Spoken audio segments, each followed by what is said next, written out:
Alors l'UDP de la Manche, c'est une organisation professionnelle qui regroupe 3 familles, la CAPEP pour le bâtiment, la CGAD pour les métiers de l'alimentaire et la CNAMS pour les métiers des services.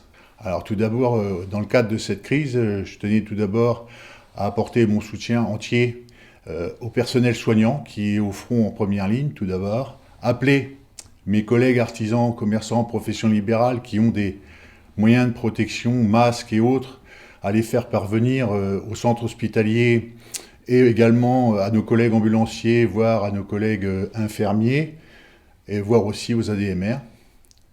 Je voulais revenir sur les mesures qui ont été mises en place par le gouvernement pour aider l'artisanat.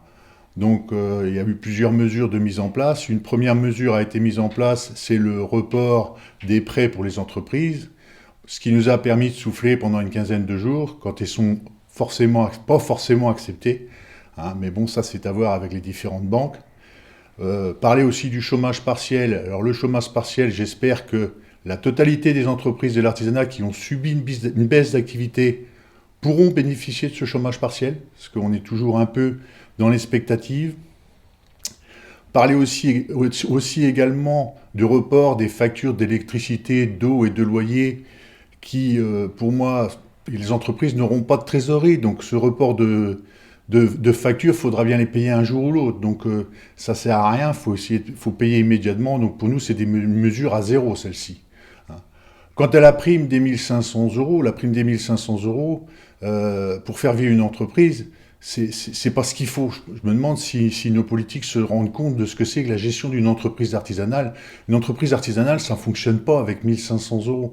N'importe quelle petite entreprise, par exemple, vous prenez le cas d'un commerçant, sur 1 500 €, il a déjà par exemple 400 € de loyer, il va avoir 1 000 € de marchandises, il va avoir 0 en revenus.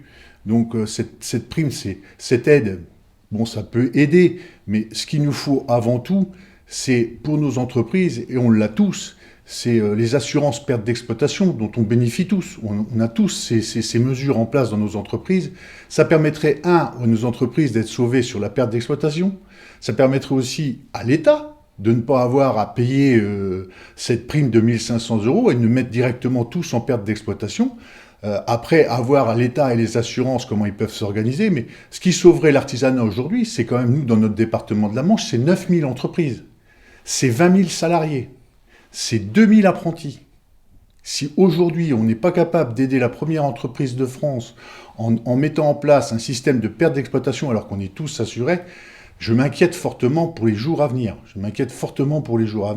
Il faut à tout prix qu'on arrive à mettre en place ce système de perte d'exploitation.